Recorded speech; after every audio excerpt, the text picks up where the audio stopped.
Mom's text arrived at 9:47 a.m. on a Tuesday, 3 weeks before Thanksgiving. Thanksgiving is off limits. Rachel's future mother-in-law is chief of medicine at Presbyterian. You'd embarrass her. I stared at my phone for a long moment, standing in the research lab at Columbia Medical Center where I'd just finished examining tissue samples under an electron microscope.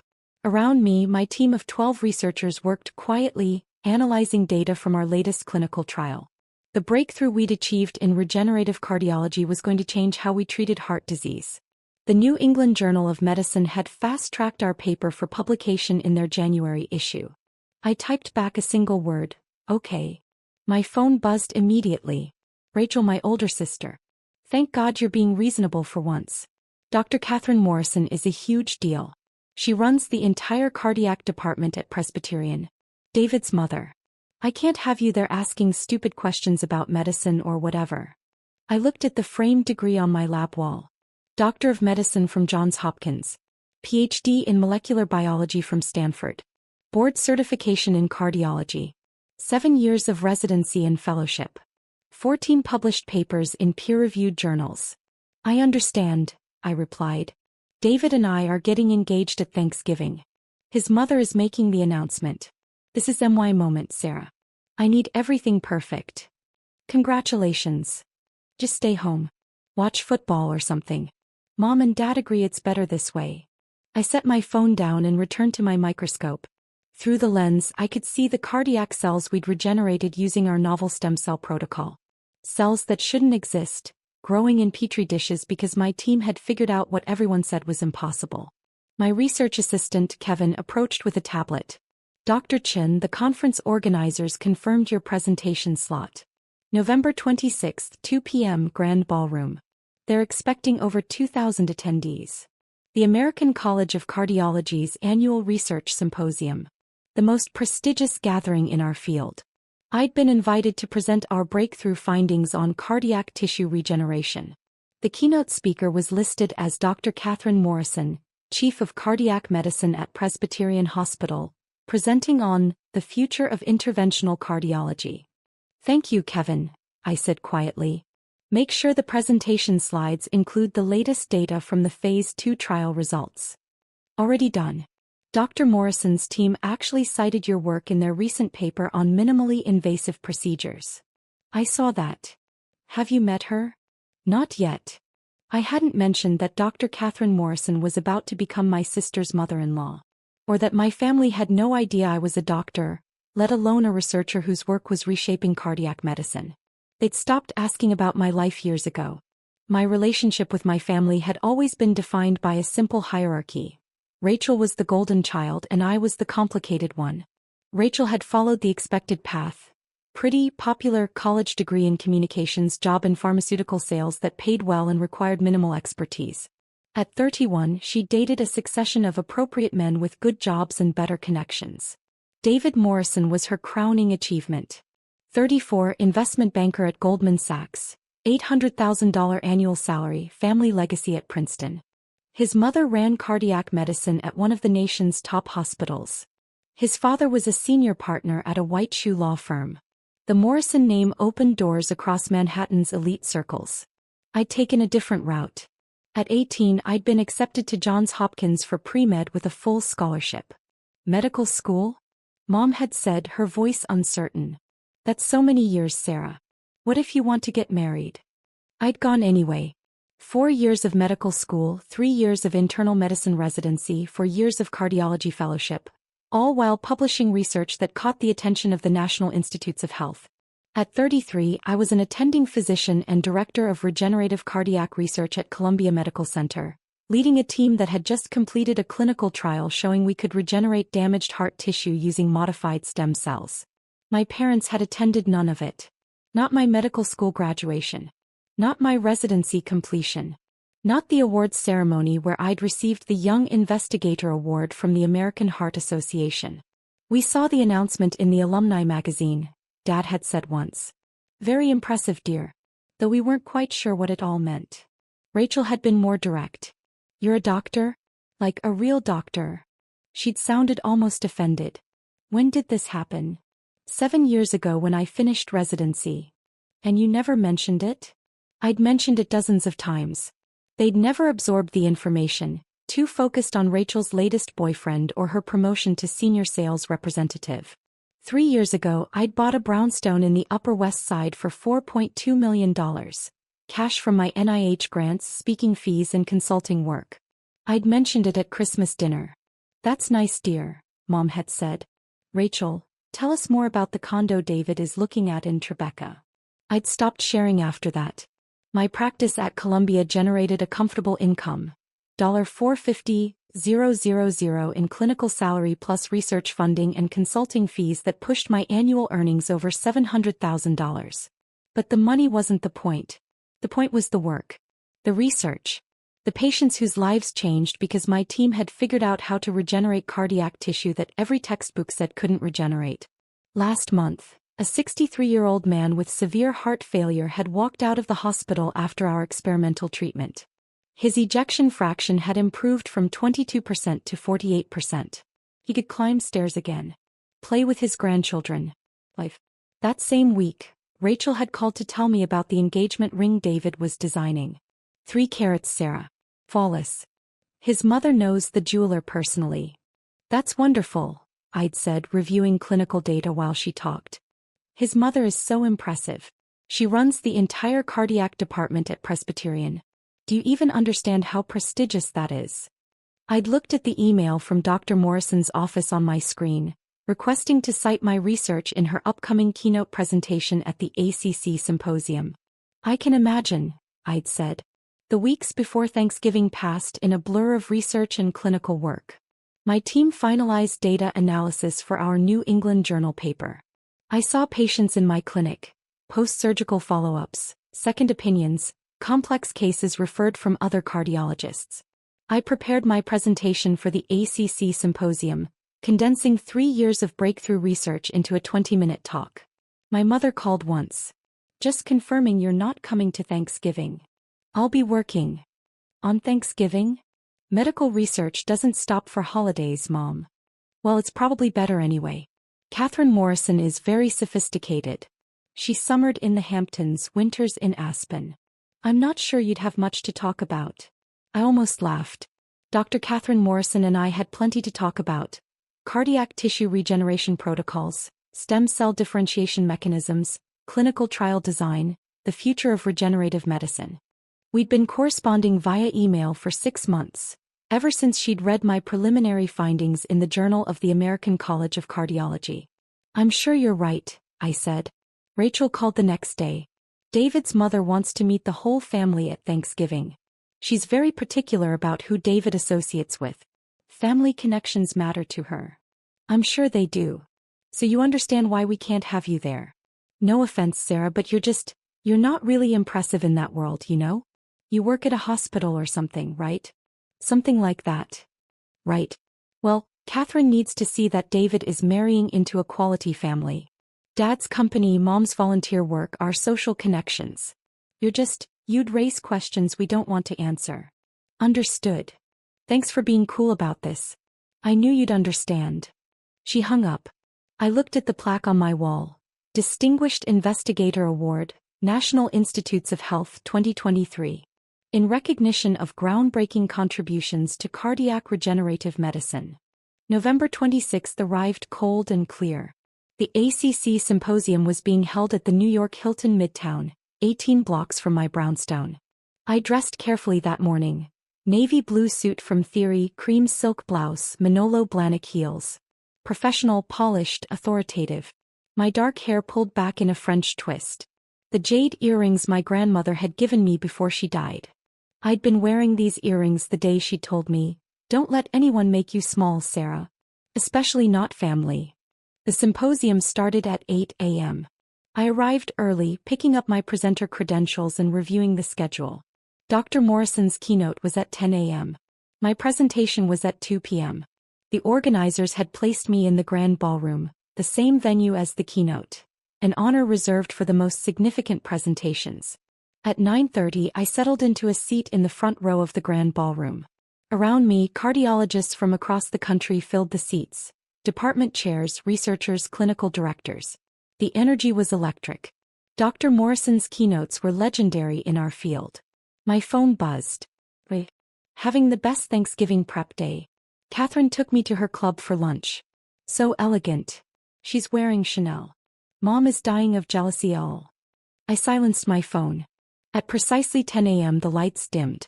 Dr. Harold Chin, president of the American College of Cardiology, took the podium. It is my distinct honor to introduce our keynote speaker. Dr. Catherine Morrison has been at the forefront of interventional cardiology for 2 decades. As Chief of Cardiac Medicine at Presbyterian Hospital, she oversees a department of 83 physicians and has pioneered numerous techniques in minimally invasive cardiac procedures. Please welcome Dr. Catherine Morrison. The audience erupted in applause.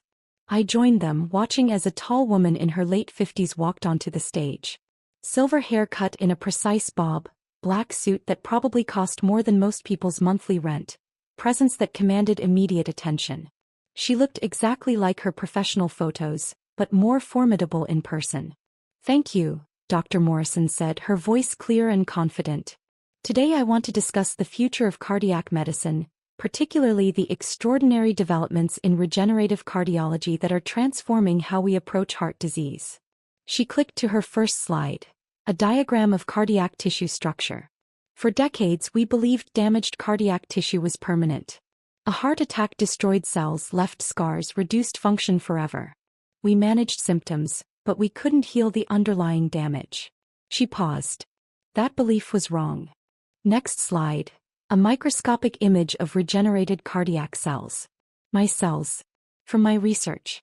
Over the past 3 years, breakthrough research has demonstrated that we can, in fact, regenerate functional cardiac tissue. The implications are staggering. She looked directly at the audience. "I'm honored to present this groundbreaking work today, research conducted by one of the brightest minds in our field." My heart rate increased slightly. Dr. Sarah Chin, attending physician and director of regenerative cardiac research at Columbia Medical Center, has developed a novel protocol using modified stem cells to regenerate damaged myocardium.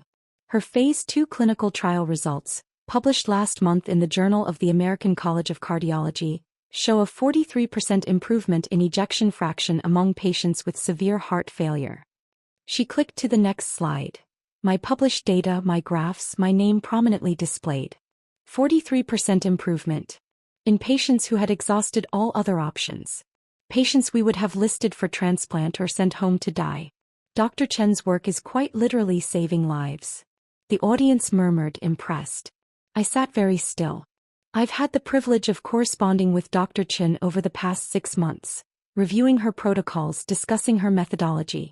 Her rigor is exceptional. Her vision is transformative. Dr. Morrison smiled. "I'm pleased to announce that Presbyterian Hospital will be collaborating with Columbia Medical Center to expand this research, with Dr. Chin leading a multi-center trial across 6 hospitals." More applause. Several people in the audience turned to look around, trying to identify me. But I don't want to steal her thunder. Dr. Chin will be presenting her full findings this afternoon at 2 p.m. in this very ballroom. I strongly encourage everyone to attend. It will be the most important presentation you hear this year.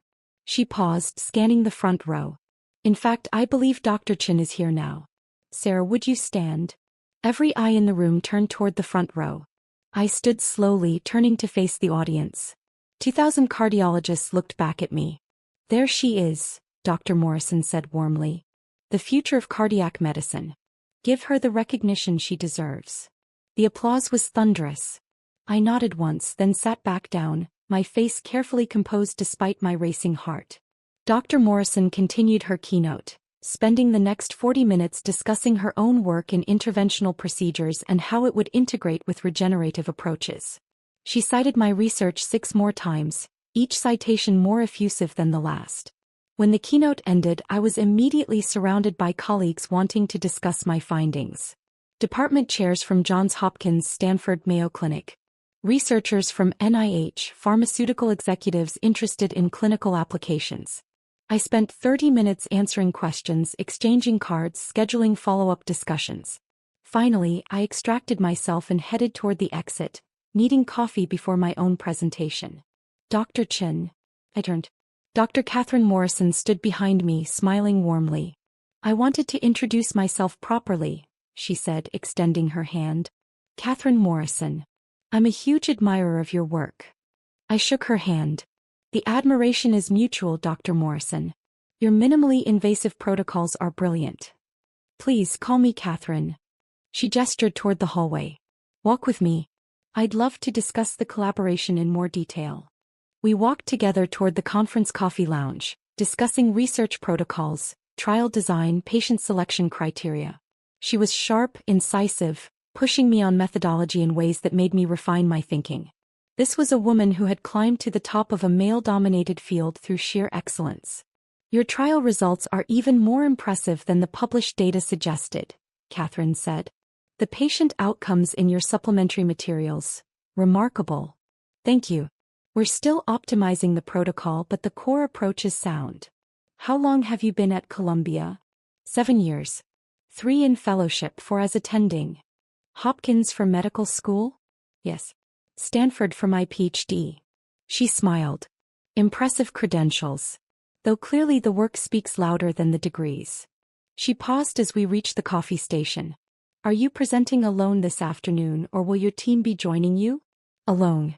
Though my research team deserves equal credit. Spoken like a true leader. He checked her watch.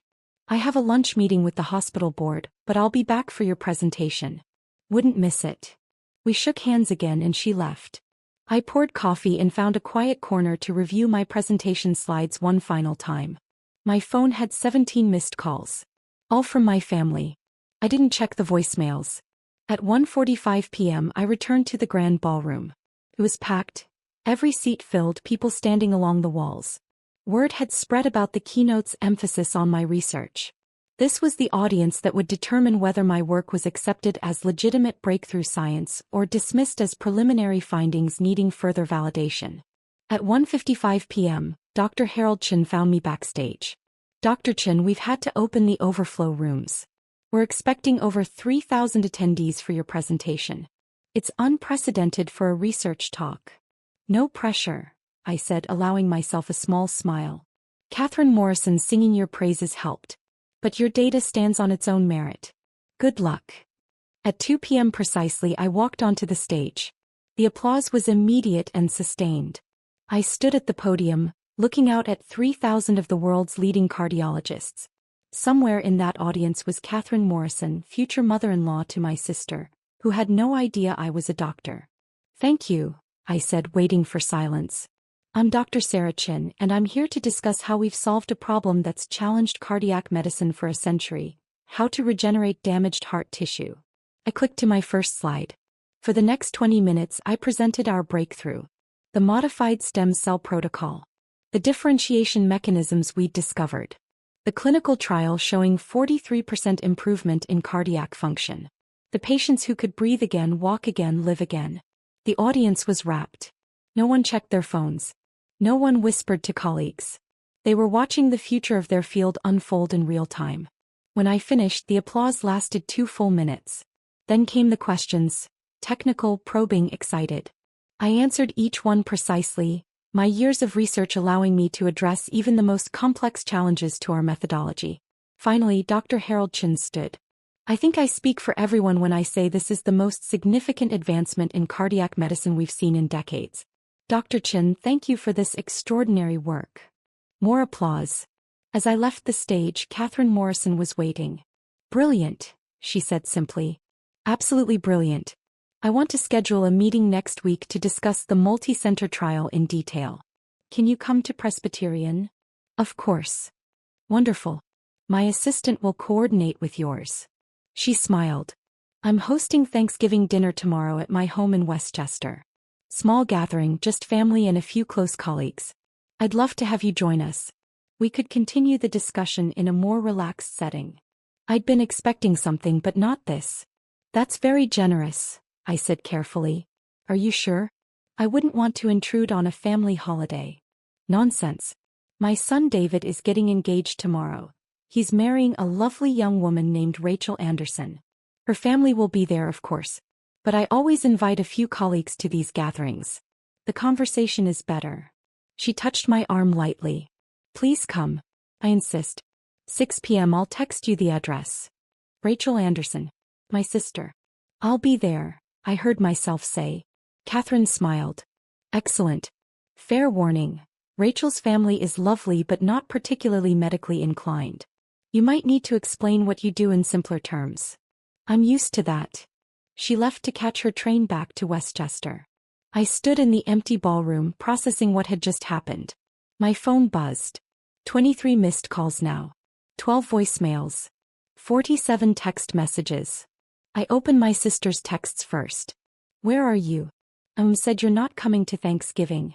Catherine keeps asking about David's future family.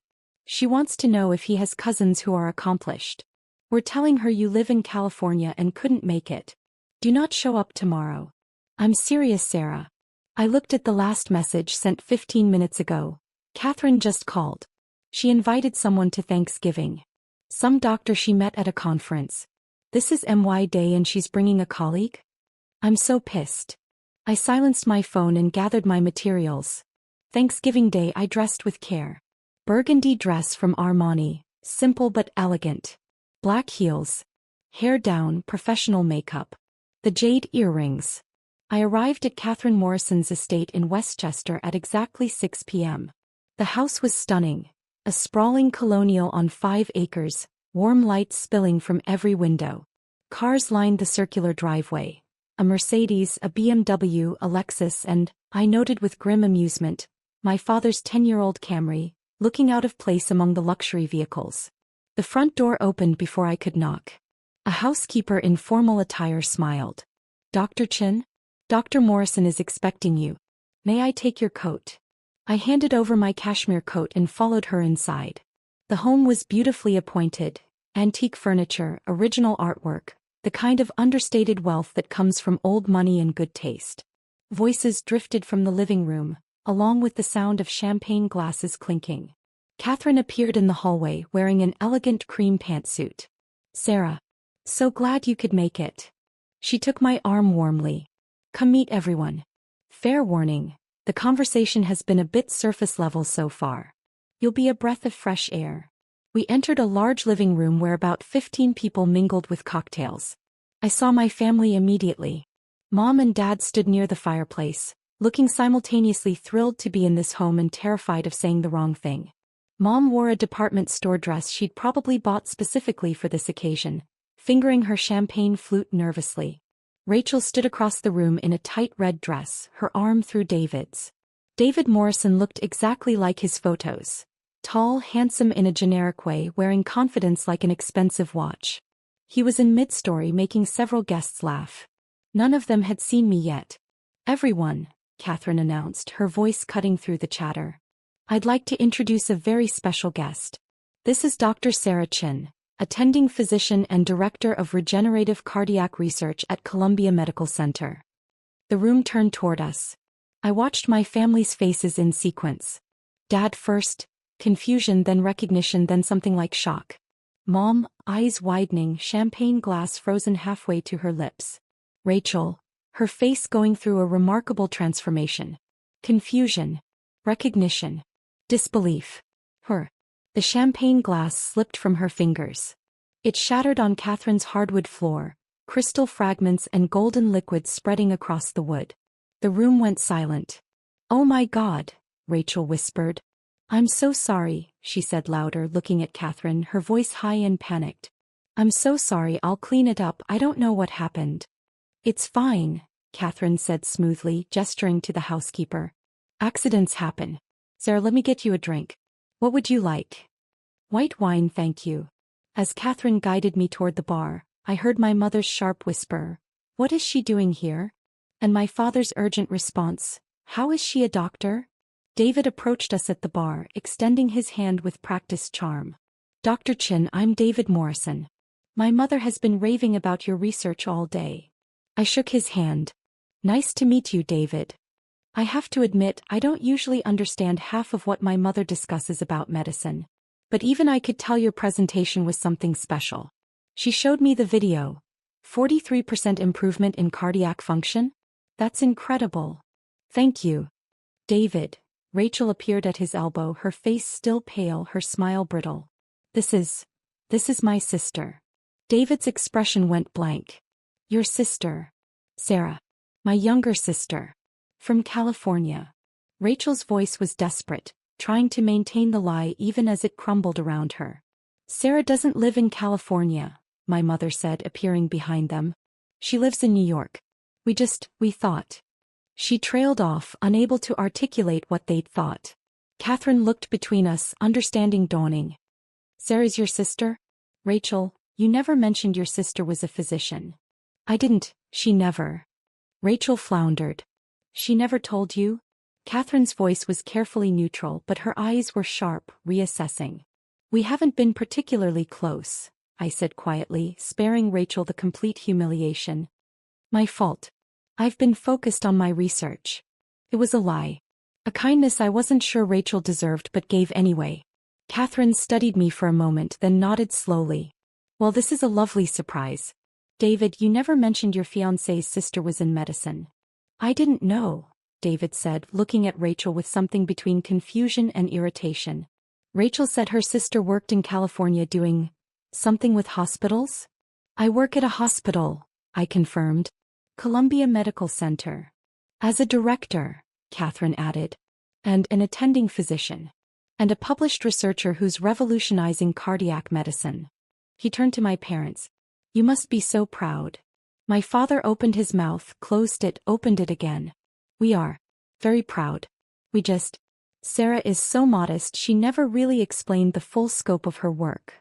Another lie. But one that preserved their dignity, so I let it stand. Dinner was announced, mercifully cutting through the awkward tension. Catherine had arranged a formal dining room with place cards. I found myself seated between Catherine and a researcher from Mount Sinai, far from my family. Rachel was at the opposite end next to David, looking like she might be sick. Throughout dinner, Catherine and I discussed research. The Mount Sinai researcher joined in, then a cardiologist from Yale sitting across from us. The conversation was technical, detailed, engaging. Catherine's questions were incisive, pushing me to refine my thinking about next phase trial design. At the other end of the table, I could see my mother straining to follow the conversation, my father nodding along to discussions he clearly didn't understand. Rachel sat silent, pushing food around her plate. During dessert, Catherine stood with her champagne glass. I'd like to make a toast, she announced. To David and Rachel, who are making their engagement official tonight. Applause around the table. David stood, pulling a small box from his pocket. Rachel's smile was forced as he opened it to reveal a stunning ring, 3 carats, flawless, exactly as she described it to me weeks ago. Rachel Anderson, will you marry me? Yes, she said, her voice barely audible. More applause. David slipped the ring onto her finger. They kissed briefly. Catherine beamed, genuinely happy for her son. To David and Rachel, Catherine said, raising her glass. And to family. May we always recognize and celebrate the extraordinary people in our lives, especially those closest to us. She looked directly at my parents as she said it. We drank the toast. Rachel's hand trembled as she raised her glass. After dinner, as guests mingled over coffee and cognac, my mother cornered me in the hallway leading to the bathroom. Why didn't you tell us? She hissed, her composure finally cracking. I did tell you, Mom. Multiple times. You said you worked at a hospital. You never said you were some famous researcher. I'm not famous. I'm a doctor doing my job. Catherine Morrison thinks you're brilliant. Do you know how that makes us look? We told her you lived in California. We said you weren't close to the family. And then you show up as her special guest and everyone finds out you're some kind of medical genius. I'm not a genius. I'm a physician who works hard. And we look like fools who don't even know our own daughter's accomplishments. Her voice rose. Do you have any idea how humiliating this is? For you? Or for me? He stopped, caught off guard. I've been a doctor for 7 years, Mom. I've sent you every publication, every award announcement, every career milestone. You never responded. You never asked. You never came to a single event. I kept my voice quiet, controlled. Tonight is humiliating for you because you're discovering in front of strangers that you don't know your own daughter. That's not my fault. We thought you were just working at a hospital, like an administrator or something. Why would you think that? Because you never made it sound important. Or because nothing I did could ever be as important as Rachel marrying someone with the right last name? She flinched. Rachel appeared at the end of the hallway. Mom, Catherine wants a family photo with David and me. Mom straightened her dress, her social mask sliding back into place. Of course, darling. She walked away without another word to me. Rachel lingered for a moment. You did this on purpose, she said quietly. Did what? Showed up tonight. Made me look like an idiot in front of David's mother. I was invited.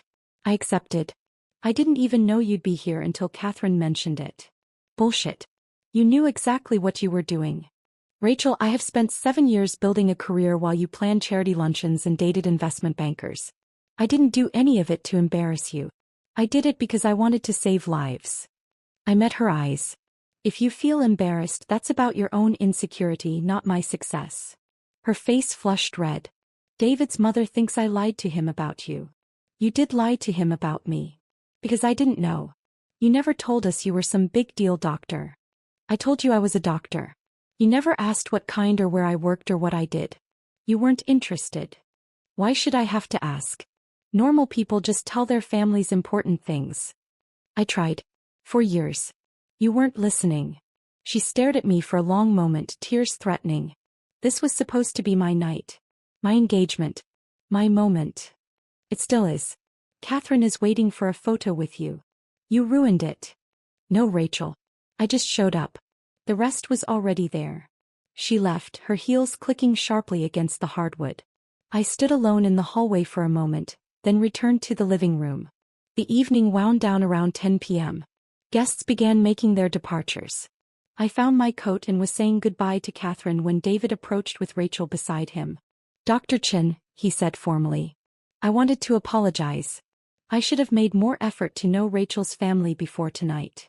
That's between you and Rachel, I said evenly. Still, my mother speaks very highly of you. Your research sounds groundbreaking. Thank you. Rachel stood silent, the massive engagement ring glittering on her finger. I hope we'll see more of you, David continued. Family events, holidays. You're always welcome. I glanced at Rachel's frozen expression. That's kind of you. Catherine appeared, touching my arm warmly. Let me walk you out, Sarah. At my car, Catherine paused. I need to apologize, she said quietly. I had no idea there was complexity with your family situation. It's not your fault. Still, I put you in an awkward position by inviting you. She studied me in the dim light from the house. Can I ask you something directly? Of course. Your family. They genuinely didn't know about your work. They knew I was a doctor. They didn't know the details. Because they never asked? I was quiet for a moment. Because success looks different to them than it does to me. Catherine nodded slowly. I've spent my career watching talented women be underestimated, especially by people who should know better. She squeezed my arm gently. Your research is going to save lives, Sarah. Thousands of lives. That matters more than any family drama. Thank you. And for what it's worth, David needs to understand the family he's marrying into. Tonight showed him that. Better to learn now than after the wedding. I managed a small smile. Always the pragmatist. Always. He stepped back. I'll have my assistant set up that meeting for next week. Presbyterian, Tuesday at 2. I'll be there. I drove home through quiet Westchester streets, then the highway back to Manhattan. My phone buzzed constantly. Texts from my mother, my father, my sister, all demanding explanations, apologies, understanding I didn't owe them. I silenced them all. At home in my brownstone, I changed into comfortable clothes and poured a glass of wine. The city glittered outside my windows, millions of lives intersecting in the darkness. Somewhere out there, patients with failing hearts were sleeping, unaware that my research might save their lives someday. That mattered more than anything that had happened tonight. My phone rang. I almost didn't answer. But it was Kevin, my research assistant. Dr. Chin, sorry to call so late. But the New England Journal just posted our paper online ahead of print. It's already got 200 citations and the media is picking it up. NPR wants an interview tomorrow. I pulled up the journal website on my laptop. There it was. Regeneration of functional cardiac tissue using modified stem cell protocol. Results from a phase 2 clinical trial. Sarah Chin MD PhD et al. The work that mattered. The work that would outlast family drama and hurt feelings in broken champagne glasses. Schedule the interview, I said. And Kevin, thank you for everything. Are you kidding? This is the biggest moment in cardiac research in decades. We should be thanking you. After we hung up, I sat at my window for a long time watching the city breathe. My phone buzzed one final time. Wait. I'm sorry. For everything. You deserved better from us. I stared at the message for a long moment, then typed back. Thank you. I hope you and David are very happy together. I meant it. Despite everything, I meant it. But I didn't offer anything more. No promises of family dinners. No assurances that everything was forgiven. Some distances took more than one apology to bridge. Maybe someday. On my terms. For now, I had research to finish, patients to treat, lives to save. That was enough.